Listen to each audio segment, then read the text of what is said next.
శ్రీమాత్రే నమః. జయ గురు దత్తాత్రేయ నమః. ఈ వీడియోలో మనం తులారాశి వారికి ఏప్రిల్ నెల మాస ఫలితాలు తెలుసుకునే ప్రయత్నం చేద్దాం. తులారాశి వారికి ఈ నెల ప్రారంభం నుంచి 19వ తారీఖు వరకు శుక్రుడు సప్తమ స్థానంలో ఎటువంటి గ్రహంతో కలయకుండా సంచరించడం జరుగుతుంది. అంటే సప్తంలో ఉన్నటువంటి శుక్రుడు తులారాశిని వీక్షించడం వల్ల తులారాశి వారికి ఒక కొత్త అనుభవం అన్నది ఏర్పడుతుంది. అంటే కొన్ని మంచి ప్రావీణ్యం కలిగినటువంటి వ్యక్తులతో పరిచయం ఏర్పడుతూ ఉంటుంది. అలాగే ప్రయాణంలో కొంతమంది పరిచయం అవుతారు. స్త్రీల వలన లాభం కలుగుతూ ఉంటుంది. సో మొత్తం మీద ఏంటంటే ఈ ఏప్రిల్ 19వ తారీఖు వరకు జాతకుడు ఎక్కువగా ఎంటర్టైన్మెంట్ కార్యక్రమాల్లోనూ అలాగే వినోద కార్యక్రమాల్లోనూ ఎక్కువగా యాత్రలు చేయడం, అంటే స్నేహితుల్ని వాళ్ళని కలుసుకునే ప్రయత్నంలో బాగా బిజీగా ఉండడం జరుగుతుంది. ఇదే సమయంలో మార్కెటింగ్ రంగంలో ఉన్నవాళ్ళు కానీ, రియల్ ఎస్టేట్ రంగంలో, కన్స్ట్రక్షన్ రంగంలో ఉన్నవాళ్ళు, అలాగే సేమ్ సినిమా ఫీల్డ్లో ఉన్నవారికి కూడా కొంతవరకు వాళ్ళు కొత్త విషయాలు తెలుసుకునే ప్రయత్నంలో కొత్త వారిని కలుసుకొని కొంతవరకు విజయవంతం అవుతుంది మీ యొక్క ప్రయాణం ఏదైనా సరే. అలాగే మీరు కూడా ఎక్కువగా విలాసవంతమైన భవనాల్లో స్టే చేయడం, పెద్ద పెద్ద హోటల్లో స్టే చేయడం, ఖరీదైన వాహనాలు ఉపయోగించడం, ఇవన్నీ జరుగుతూ ఉంటాయి. దాంతోపాటుగా ఈ 19వ తారీఖున శుక్రుడు అష్టమ స్థానంలోకి స్వక్షేత్రంలోకి రావడం జరుగుతుంది. దానివల్ల అనూహ్యంగా మీ జీవిత భాగస్వామి యొక్క హోదా పెరుగుతూ ఉంటుంది. మీరు మీ యొక్క భార్య గారికి ఏదైనా అదృష్టం కలిసి వచ్చి ధనయోగం పట్టడం కానీ, ఒక రాజకీయ పదవి కానీ, ఒక సినిమా సంబంధించిన విషయాల్లో కానీ, యూట్యూబ్ టీవీ సంబంధించిన విషయాల్లో ఒక గొప్ప అవార్డు లాంటిది రావడం జరుగుతుంది. వ్యక్తిగతంగా మీకు కూడా ఒక గుర్తింపు రావడం జరుగుతుంది. అంటే మొత్తం మీద ఈ తులారాశి వారికి శుక్రగ్రహ అనుగ్రహం సంపూర్ణంగా ఉండడం జరిగింది. అలాగే భాగ్యస్థానంలో ఉన్నటువంటి గురుగ్రహం కూడా పుణ్య కార్యక్రమాలు ఎంతో ఆసక్తి కలుగుతూ ఉంటుంది. ఒక ప్రయాణాన్ని మీరు ఫిక్స్ చేసుకుంటారు. విదేశ ప్రయాణమా, పుణ్యక్షేత్ర ప్రయాణమా, అలాగే ఒక మేధావి అయినటువంటి వ్యక్తిని కలుసుకొని వారితో కొన్ని విషయాలు చర్చించడం, కొన్ని కొత్త ప్రణాళికలు సిద్ధం చేసుకుంటారు. ఎంతైనా ఫ్యూచర్లో మీ యొక్క ఇంప్రూవ్మెంట్ కోసం మీలో ఉన్నటువంటి టాలెంట్, ప్రతిభ పెంచుకునే ప్రయత్నంలో చాలా వరకు సక్సెస్ అవ్వడం జరుగుతూ ఉంటుంది. దానికి అదనంగా 6వ స్థానంలో శని భగవానుడు ఈ నెల ప్రారంభంలో రవితో కలిసి సంచరించడం జరుగుతుంది. ఇంచుమించుగా ఏప్రిల్ 14-15 తారీఖుల వరకు ఈ రవి శని కలయిక వల్ల ప్రభుత్వ అధికారులకి ఎక్కువ ఒత్తిడి కలుగుతూ ఉంటుంది. అధికారుల వల్ల ఇబ్బంది కలుగుతూ ఉంటుంది. అలాగే దగ్గర బంధువులతో కానీ, తండ్రితో కానీ విభేదాలు రావడం జరుగుతూ ఉంటుంది. లేదంటే సడన్ గా మీకు ఏదైనా అనారోగ్య సమస్య రావడం కానీ, మీ కుటుంబంలో పెద్దవారికి అనారోగ్య సమస్యలు కానీ రావడం జరిగే అవకాశం ఉంది. అయితే కొన్ని సందర్భాలు ఎటువంటి డిస్ప్యూట్స్ ఉన్నా, వివాదాలు ఉన్నా, అంటే అది మీ పేరెంట్స్తో కానీ, అధికారులతో కానీ, ప్రభుత్వంతో కానీ ఎటువంటి విభేదాలు ఉన్నా అవి మీకు అనుకూలంగా పరిష్కారం అవ్వడం జరుగుతూ ఉంటుంది. ఇక ప్రధానంగా కుజుడు కూడా మనకి ఈ 6వ స్థానం అందే ఈ ఏప్రిల్ 2వ తారీఖు నుంచి మే 10వ తారీఖు వరకు సంచరించడం జరుగుతూ ఉంటుంది. కుజుడు కూడా 6వ స్థానంలో, పాపగ్రహాలకు 6వ స్థానం మంచిదైనప్పుడు కూడా స్వభావ సిద్ధంగా ఉన్నటువంటి ఈ రవి కుజ శని గ్రహాల కలయిక 6వ స్థానంలో మీరు విపరీతమైనటువంటి కాంపిటీషన్ ఎదుర్కోవడం జరుగుతూ ఉంటుంది. ఈ విపరీతమైన పోటీలో కొంతమంది శత్రువులు ఏర్పడుతూ ఉంటారు. ఏదైనా అంతిమ విజయం మీకే లభించినప్పుడు కూడా ఒక దగ్గర స్నేహాన్నో, బంధుత్వాన్నో దూరం చేసుకోవడం కూడా జరుగుతుంటుంది. కాబట్టి నిదానంగా వ్యవహరించడం మంచిది. బట్ ఇదే సమయంలో నిరుద్యోగులు ఎవరైనా కొత్త ఉద్యోగం కొరకు ప్రయత్నం చేస్తున్నా, ఉన్న ఉద్యోగంలో ప్రమోషన్ కోసం ఎదురు చూస్తున్నా 100కి 100 రూపాయలు ఈ సమయంలో నూతన ఉద్యోగ ప్రయత్నాలు ఫలిస్తాయి. అలాగే కొత్త ఉద్యోగ ప్రయత్నాలు చాలా వరకు ఫలించే అవకాశం ఉంటుంది. బట్ ఈ విధంగా నెమ్మదిగా ఈ 6వ స్థానంలోకి బుధగ్రహం కూడా ఈ ఏప్రిల్ 9వ తారీఖున ప్రవేశించడం జరుగుతూ ఉంటుంది. ఇది కూడా ఇంచుమించుగా 4 శత్రుగ్రహాలు 6వ స్థానంలో బంధువుల మధ్య విభేదాలు, ఆర్థిక పరమైనటువంటి సమస్యలు, కొన్ని అనుకోని హెల్త్ ప్రాబ్లమ్స్ జాతకుడికి వచ్చే అవకాశం ఉన్నది. ఇక ఫైనల్ గా రాహు 5వ స్థాన సంచారం వల్ల గతంలో చెప్పినట్టుగానే ఇది సెలబ్రిటీ రంగంలో ఉన్న వాళ్ళకి, సినిమా టీవీ మీడియా రంగంలో ఉన్న వాళ్ళకి కొన్ని అవకాశాలు వచ్చినప్పుడు కూడా వ్యక్తిగతంగా స్పెక్యులేషను, జోదం, ఈ పేకాట వంటి వాటిలో నష్టపోవడం జరుగుతూ ఉంటుంది.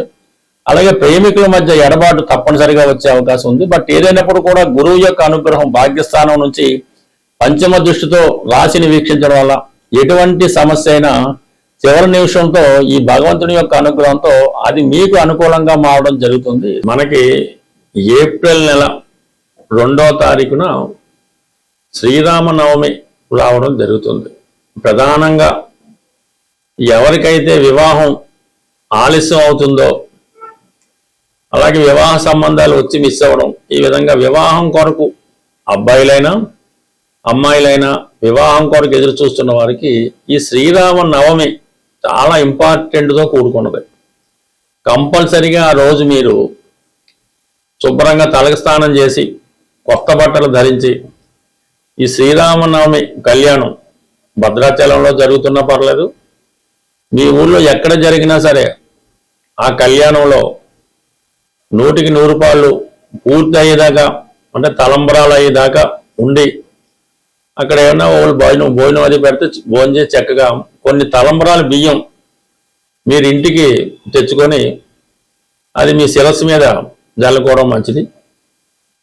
వీలున్నవారు భద్రాచలంలో కూడా మనకి ఈ తలంబరాల బియ్యం ఇవ్వడం జరుగుతుంటుంది. అవి ఎవరన్నా తేగలిగితే, అది పెద్దవాళ్ళు ఎవరైనా మీ పిల్లలకి వివాహం జరగవలసి ఉంటే వాళ్ళకి ఆశీర్వదిస్తూ ఆ తలంబరాల బియ్యం వాళ్ళ తల మీద పెట్టడం వల్ల 100కి 100 రూపాయలు వివాహం అన్నది నిశ్చయం అవడం జరుగుతుంటుంది. కాబట్టి వీలున్న వాళ్ళు ఈ శ్రీరామనవమి వేడుకల్లో పాల్గొనడం, ఇంకా ఓపిక ఉన్న వాళ్ళు తల్లిదండ్రులు కూడా పిల్లలకి వివాహం జరగడం లేదు అనుకున్న వాళ్ళు ఒకసారి శ్రీరామనవమి పీటల మీద కూర్చొని ఆ రాముల వారి కళ్యాణం మీ చేతుల మీదుగా జరిపించడం వల్ల తొందరలోనే మీరు మరొక వివాహం మీ పిల్లవాడికి అమ్మాయికో చేసే భాగ్యం అన్నది ఆ భగవంతుడు మీకు కల్పించే అవకాశం ఉన్నది. తప్పకుండా ఈ పరిహారాన్ని, అంటే పరిహారం అనగా ఇది ఒక కర్తవ్యం, ఈ కర్తవ్యంగా చేయడం వల్ల ప్రధానంగా మీ ఇంట్లో తొందరలోనే శుభకార్యం జరుగుతూ ఉంటుంది. అలాగే మనకి ఎలాగా మంచి రోజులు వచ్చాయి కాబట్టి వివాహం కొరకు ఎవరైతే ఎదురు చూస్తున్నారో వాళ్ళు ఒక 8 మంగళవారాలు పవిత్రంగా సాంప్రదాయ దుస్తులతో ఆంజనేయ స్వామి వారి ఆలయంలో తమలపాకులతో అర్చన చేపించి ఆ రోజు సంపూర్ణంగా సాత్విక ఆహారం తీసుకొని భూసైనం అంటే నేల మీద పడుకోవడం వల్ల ఆ రోజు మంగళవారం రోజు ఉపవాసం అనేది అక్కర్లేదు, లైట్ ఫుడ్ తీసుకొని హనుమాన్ చాలీసా 3 సార్లు ఉదయం మధ్యాహ్నం రాత్రి 3 సార్లు ఒకేసారి చదవడం వల్ల ఒక 8 వారాలు ఈ విధంగా ఆంజనేయ స్వామి వారి వ్రతం చేయడం వల్ల శీఘ్రంగా కళ్యాణం జరిగే అవకాశం ఉంది. బట్ ఏదైనా మరి ఈ ఏప్రిల్ నెలలో మరి మొదటిసారిగా వచ్చే, అంటే మొదటి వారంలోనే వచ్చే శ్రీరామనవమి చేయటం వల్ల కొంతమందికి అయితే మే నెలాఖరులోపు కూడా వివాహం కుదిరిన ఆశ్చర్యపోక్కర్లేదు. ప్రేక్షకులకు ఒక చిన్న విజ్ఞప్తి, ఈ మార్చి నెల 29వ తారీఖు అంటే ఆదివారం రోజు హైదరాబాదులో జ్యోతిష విజ్ఞాన కేంద్రం వారి సహకారంతో ఈ సుందరయ్య విజ్ఞాన కేంద్రంలో ఒక జ్యోతిష మహాసభ నిర్వహించడం జరుగుతుంది. అంటే అందులో ప్రముఖమైనటువంటి వ్యక్తులు వారి అభిప్రాయాలు, అంటే జ్యోతిష్ శాస్త్రరీత్యా కొన్ని ప్రధానమైన టాపిక్స్ తీసుకొని ప్రసంగించడం జరుగుతూ ఉంటుంది. ఈ జ్యోతిష మహాసభలో పాల్గొందామని ఆసక్తి కలిగిన వాళ్ళు ఎవరైనా ఉంటే 29వ తారీఖు మీ యొక్క పేర్లు ఇవ్వడం, కానీ డైరెక్ట్గా కూడా సభకు వచ్చిన ఇబ్బంది ఏం లేదు.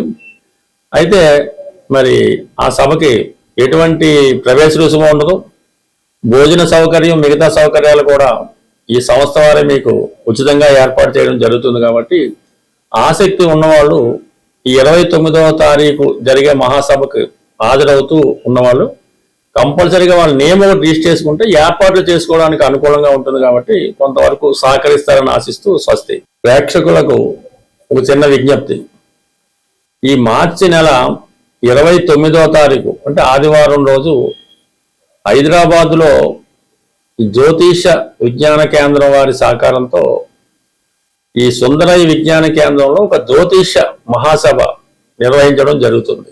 అంటే అందులో ప్రముఖమైనటువంటి వ్యక్తులు వారి అభిప్రాయాలు, అంటే జ్యోతిష్ శాస్త్రరీత్యా కొన్ని ప్రధానమైన టాపిక్స్ తీసుకొని ప్రసంగించడం జరుగుతూ ఉంటుంది. ఈ జ్యోతిష మహాసభలో పాల్గొందామని ఆసక్తి కలిగిన వాళ్ళు ఎవరైనా ఉంటే 29వ తారీఖు మీ యొక్క పేర్లు ఇవ్వడం కానీ డైరెక్ట్గా కూడా సభకు వచ్చిన ఇబ్బంది ఏం లేదు. అయితే మరి ఆ సభకి ఎటువంటి ప్రవేశ రుసుము ఉండదు. భోజన సౌకర్యం మిగతా సౌకర్యాలు కూడా ఈ సంస్థ వారే మీకు ఉచితంగా ఏర్పాటు చేయడం జరుగుతుంది. కాబట్టి ఆసక్తి ఉన్నవాళ్ళు ఈ 29వ తారీఖు జరిగే మహాసభకు హాజరవుతూ ఉన్నవాళ్ళు కంపల్సరీగా వాళ్ళ నేమ్ ఒకటి రిజిస్టర్ చేసుకుంటే ఏర్పాట్లు చేసుకోవడానికి అనుకూలంగా ఉంటుంది. కాబట్టి కొంతవరకు సహకరిస్తారని ఆశిస్తూ స్వస్తి.